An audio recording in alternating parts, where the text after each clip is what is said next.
Well, it would appear, at least from a recent poll, that Americans aren't buying the Democrats' inflation apology tour. That's right, including the hostage video from Janet Yellen. So here to talk about it, Wisconsin Senator Ron Johnson, who was on the Budget Committee. Senator Johnson, sir, welcome back.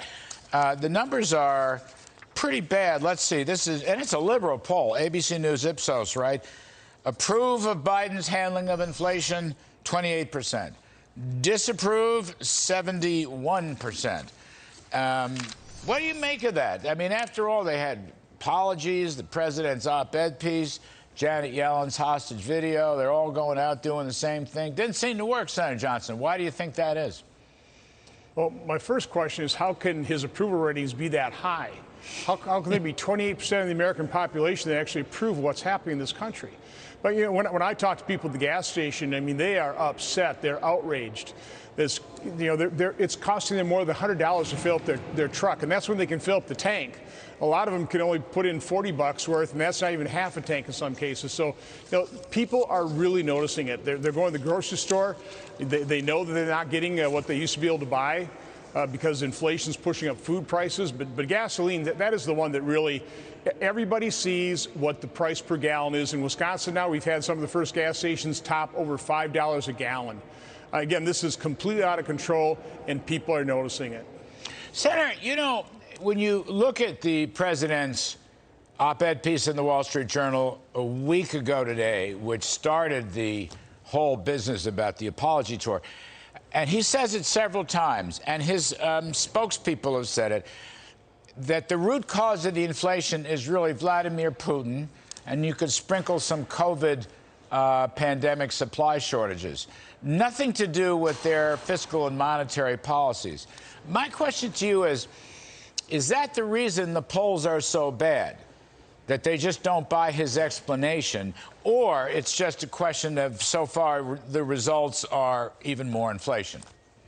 Well, I do believe the American public understands that President Biden and his radical leftists in his administration and their colleagues in Congress, their enablers in Congress, that they are the root cause. It's their policies.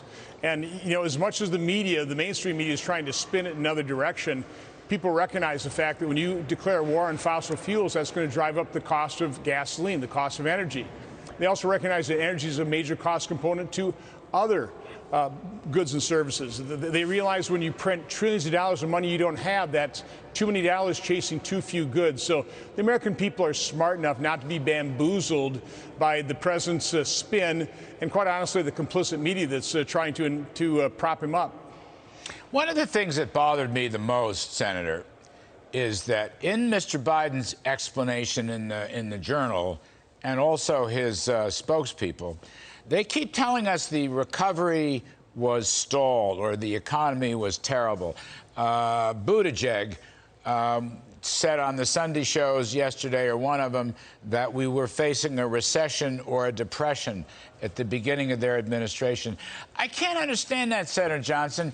The economy grew at 6.5% at an annual rate in the first quarter.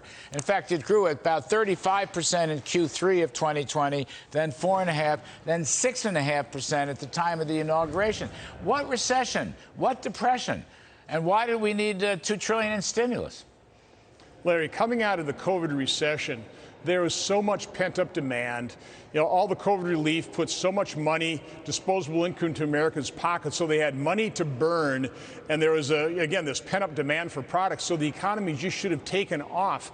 The concern always should have been is, how are we going to try and control inflation? Now, the Democrats' solution, let's pass another $1.9 trillion of deficit spending when we had over $1 trillion left over from the previous COVID relief. So again, I've been cautioning since early in 2021, as Democrats were passing their 100% partisan COVID relief package, that I was concerned about stagflation. I was hearing in the business world that price increases were expected and they're readily accepted. That took me back to the early Carter days, the Carter years, when under stagflation. So no, I've been concerned about inflation and stagflation for well over a year, but obviously the president and his economic team weren't, and they were wrong. They were dead wrong. Well, they were wrong. You were right. It's just their blatant disregard of facts blows my mind. I see it again and again. A just disregard for agreed upon facts, and they just ignore them. Anyway, Senator Johnson, thank you, sir. We'll talk soon. Appreciate your coming on, as always. Have a good day.